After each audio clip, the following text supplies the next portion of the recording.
Hello and welcome to another video. My name is Jazz or V, whatever you want to call me. And today we will be talking about all the books I read in October. I've read 7 books. Well, I've started reading 8, but I didn't finish the last one. So I finished 7 books. There was a 5-star read in there. Oh my. There were no major disappointments, which is also nice. I tried to read some spooky books or just some books that fit like the Halloween vibes in some way. Not all of them are the same amount of spooky, but some of them are.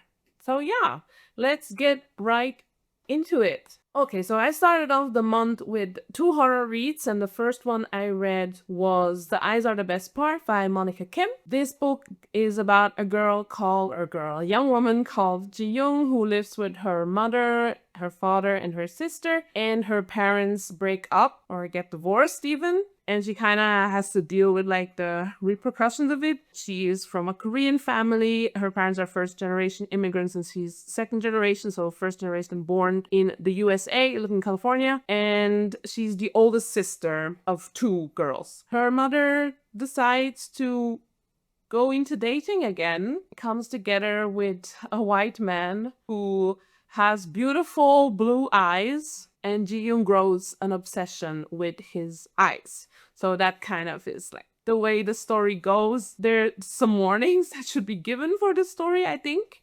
So there's obviously body horror, there's cannibalism, and there is stalking. So if that puts you off, just so you know. My thoughts about the book. I really liked reading the book. I was very invested. I always came back to the book. There are a lot of different themes that are touched up in the book. So we have obviously the oldest sister, like the oldest girl dynamic, oldest child dynamic. Then we have dealing with the loss of a father figure because her father really just disappears from her life. Then we have toxic relationships. We have mother-daughter relationship, obviously. We have racism that is touched upon. We have sexism that is touched upon, and also very much the sexualization of specifically Asian women. It just feels like there's many, many different things that are touched upon. However, it never felt like we're just throwing everything in there and working on it. So I really appreciated that. I think Monika Kim did a really good job in making these characters feel very real, making it obvious that if you're being discriminated against, there can be many, many different layers to it, and it never felt placative, which I really like. There's also a touch upon like queerness or sexuality questioning, which I really liked as well. You hear, I enjoyed the book. It was definitely a horror book. In horror, there's like this feeling of where you're not sure if are things really happening or is it all just in our heads, and that's very much the feeling I got in this book. However, I really didn't like the ending. I just thought the ending was too easy. Like, in my opinion, it was it was just not a satisfying ending. So that kind of deducted a bit of my rating for that. So I ended up giving the book 3 stars. I wouldn't recommend it. I think if you like to dive into horror or just if you like horror in general and especially body horror type things, you might enjoy that. But for me, the ending just didn't hit the way I wanted. So that was the first read of the month. I gave it 3 stars. The Eyes Are the Best Part by Monika Kim. Then the next book I read was Don't Let the Forest In by C.G. Drews. I had this as an audiobook and I just wrote queer forest horror, count me in. So this book is about 2 boys. It's about our boy Andrew, who writes like creepy fairy tales with a lot of like forest creatures, and he writes them specifically for his roommate slash best friend slash the guy he's in love with, Thomas, and Thomas actually draws what's written in these fairy tales. And the book starts when they return back to school after summer vacation. They go to Wickwood Academy. It's a prestigious private school, very expensive to be there. And Andrew is actually Australian, but the academy is in the US, so he's very far from home. And he has a twin sister, Dove, which has been very distant this year. And also Thomas has been acting weird. So we're trying to figure out what's going on, because what if these creatures that Andrew writes about and Thomas draws about suddenly come to life and haunt the school? For me, it feels like Wednesday meets Where the Dark Stands Still by A.B. Pornick. So Wednesday, the series, this whole academy vibe, this like, oh, high school kind of, a forest is creepy, don't go there. Yeah, you don't quite know what's going on. There's like these horror elements that Wednesday also has. And then because of these creepy forest vibes, it very much reminded me Where the Dark Stands Still by A.B. Pornick, which I read a year ago and I loved it. It's also perfect. Like October, November is the perfect time to read both of these books, I'm telling you. And I really enjoyed the book.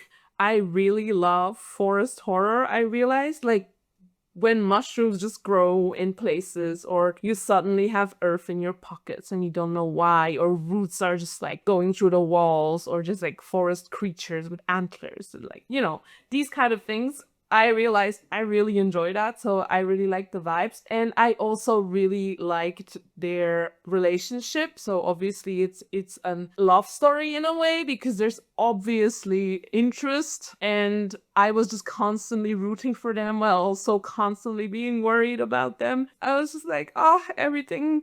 It would be so nice if we didn't have like all these horror elements, then maybe we could be fine, maybe we could be happy. So yeah, the ending was a bit confusing to me, I have to be honest, but I liked it better than the other one. Still felt like could have been more, but maybe it's just, maybe horror book endings are just not for me, because this is the third horror book where I feel weird about the ending. I gave it 4 stars because I had a very good time. I was really invested, and I hope these boys can find happiness.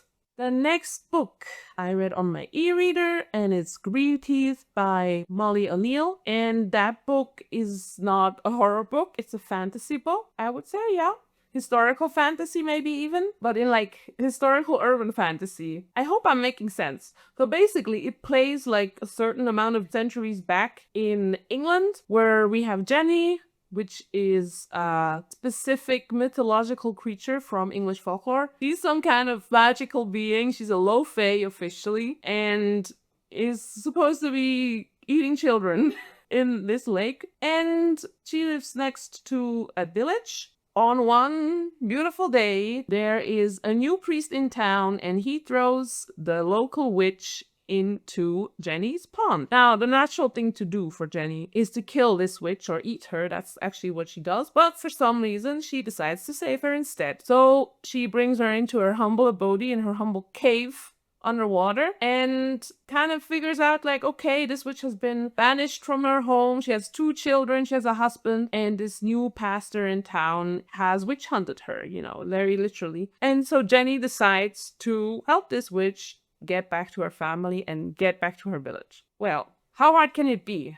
It sounds like it's easy because they just have to do a spell, which the ingredients are found quickly and then the spell is cast. However, maybe there's something a lot darker lurking in this village than just some religious fanaticism. So that puts us off onto an adventure. This is a very straightforward adventure fantasy. We have characters, they find each other, they come together, and they decide we will solve this together. It was easy to follow. I felt there was a lot of different folklore elements coming into it. So we had English folklore, Welsh folklore, and Scottish folklore. And I really liked how folklore was approached. It wasn't end all be all. It was more of a, okay, so in Scotland they have this folklore, and the mythical creatures actually talked like that about it. They would go like, oh yeah, the Scottish have this, so maybe you go there and you will find that. So I really thought that was cool that folklore is treated true to its region, and that the mythical creatures also treated true to its region. One thing I didn't like about it was that they were reoccurring at the fairy court, like high fae court, and I just really don't like high fae. High fae is not for me. I'm not interested in it. And so that kind of, every time it was about high fae, I was like, oh, okay, can we move on? And I also thought the last quarter of the book was drawn out quite a bit, and I felt there was a lack of character development, especially from Jenny, or visible character development in this last arc, which I would have appreciated, especially because the book is written in first person. And now an issue I've had for a while with first person reading is, why will you write first person and then omit information that the character is thinking to the reader just for suspense? For me, that is extremely annoying, because if I'm reading first person, I expect to be in the head of our character, right? So how come I don't know certain things? So yeah, maybe that's just a me problem, but I really don't like that. It's not the first time it's happened where I just felt like, okay, we write first person, but then we just omit information for suspense, which is just annoying, just for the surprise factor, when I feel it should have been clear from the start, because we know what's going on, because we are in the head of our character. That kind of put it off for me. And then also, I was never really like hardcore invested. This book never like captured me, and I was like, okay, yeah, this, like, I'm gonna continue, like, oh, I can't wait to get back to this book. So it was an okay read for me. So I gave it 3 stars.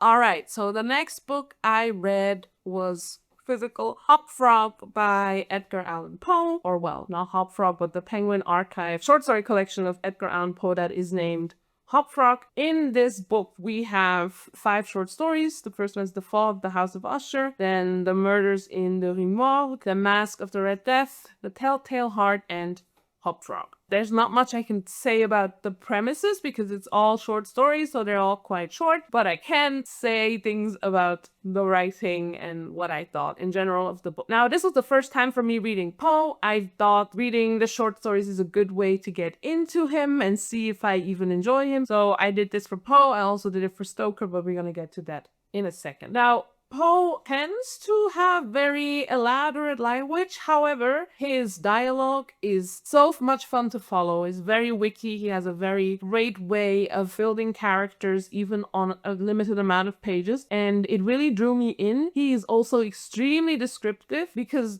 you know, Poe writes horror and gore, and like, he writes horror and gore. He will write the gore. You will know who is bleeding from where and what you see. Like, it was extremely descriptive, which I liked. I kind of like this when I go like, ooh, that's kind of gross.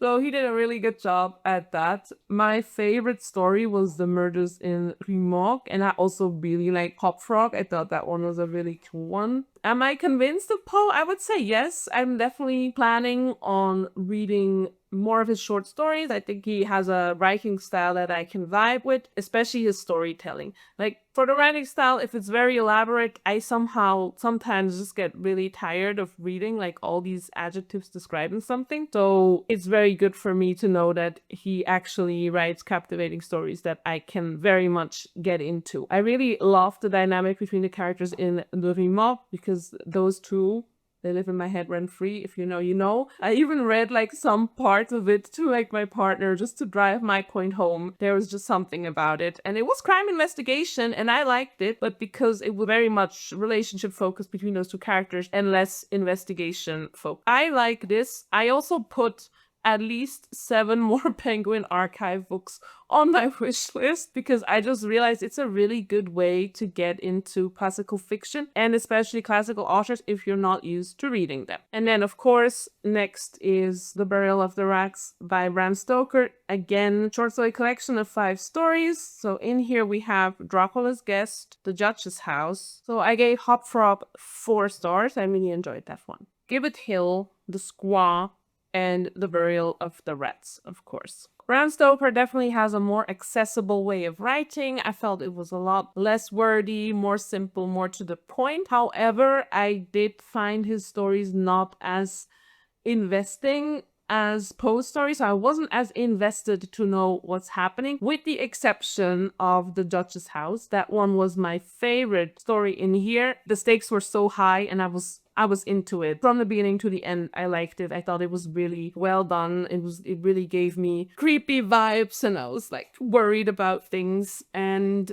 there's some scenes that are definitely stuck with me from his short stories. So that's something. So he actually managed to like paint images that come up to me again, like the cat sitting behind them in the squaw or the running scene in The Burial of the Rats. Those are just like in my head. I can just like feel these vibes just were really conveyed really well, that I can still feel them and I still think about them. So there's that. I really think that is amazing. You can stay with the reader for so long. It didn't convince me to read Dracula though, I have to be honest, because it's just a full-length novel. I'm not sure if I can get into it. I'm sure all the Dracula enjoyers will be like sending me messages right now or commenting going like, oh, you have to read Dracula. I know, but I'm not convinced yet. I will maybe try to read more of his short stories.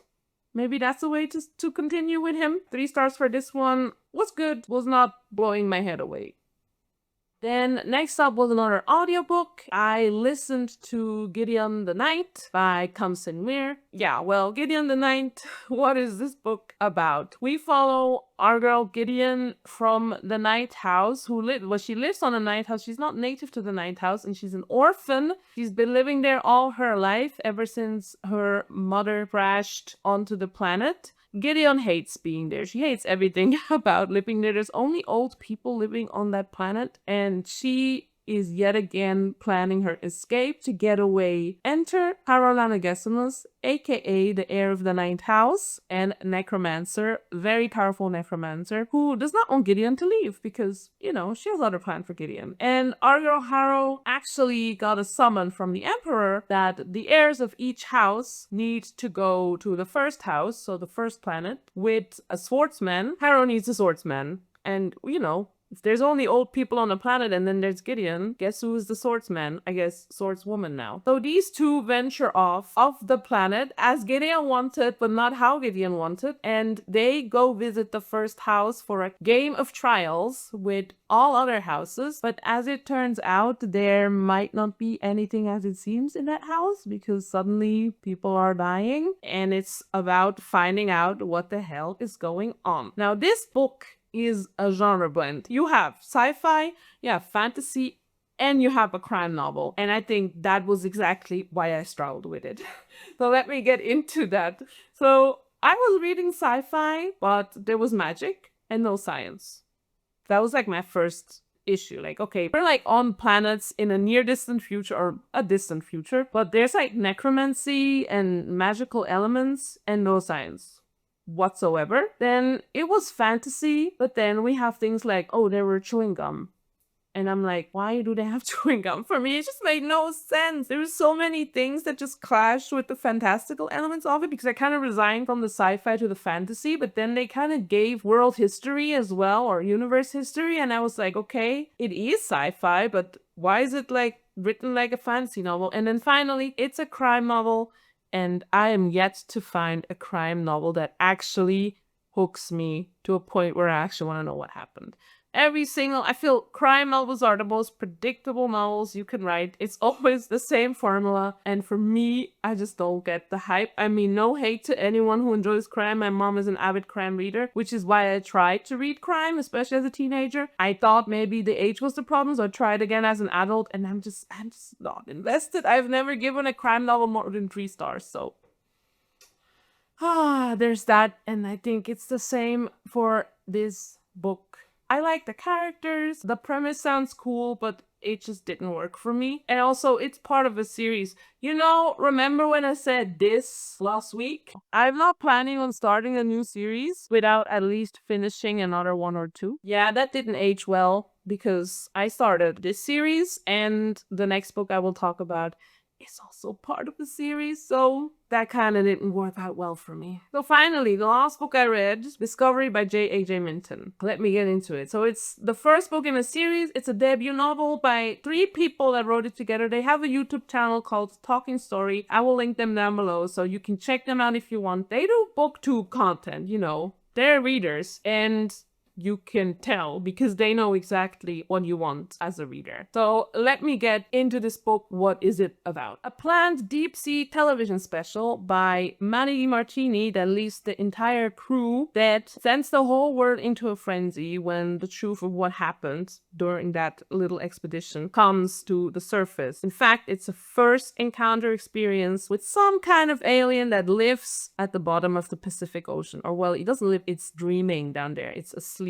So the entire world falls into a mass panic. We have system collapsing, we have social collapse, you know, the whole drill. We then follow a bunch of different characters who might be able to change the fate of our humanity. So this book starts off post first contact, which I love because it means you and me as the reader, as well as all our characters in the book, are dealing with the same thing. We all know something happened, but we have to figure out what it was and where to go from there. And I thought that was a genius way to write, that it wasn't written about the first contact, it was written about everything that happens afterwards. So we follow a bunch of different characters, and the narration is you get one character point of view, then you get diary entries from Dr. Dawes, and then you get the next character point of view. And as we start before the world even knows what happens, and then we slowly move with our characters. I love this book. I love this book so much, I will make an entire video about it, so you will see that next week. Discovery was amazing. I loved the way it was narrated. I loved that we had diary entries that we always got back to. We always got back to Dr. Dawes, which very much showed how amidst this social collapse we're in, there's also just people, or in general, that there's some people who are just like, okay, but I have to continue my job. I still have a mission to do. I still have to work, you know? So that's kind of interesting, like how the whole world can burn around you and you are still going to your 9 to 5 in like the widest sense. I thought that was such a clear mirror image of like what is going on. We're still in capitalism. For some people, they were like, oh, but we have money. We still need to make sure that we don't lose our money. That was very interesting because it's very much in contrast to what the people are actually experiencing that are out on the streets rioting and angry. I also loved how the time progressed. So we start in 1992 and we follow each character in different parts of the world going through this crisis and experiencing it. And I really, really, really enjoyed this book. Ever since I stopped reading, I've been thinking about it every day. I just want to continue reading. I need the second book.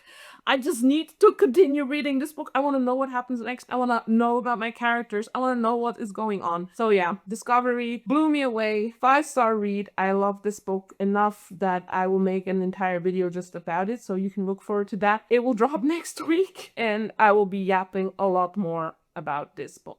So those were the 7 books I read in October. I also started Equal Rights by Carrie Pratchett, but I'm not finished with it, so you will hear about it in my November wrap-up. So what was your favorite read of October? Did you have one? Please let me know in the comment down below. And we have reached the end of this video. Thank you so much for watching. I will see you in the next one. Like, subscribe, and click the notification bell. And see you soon. Goodbye!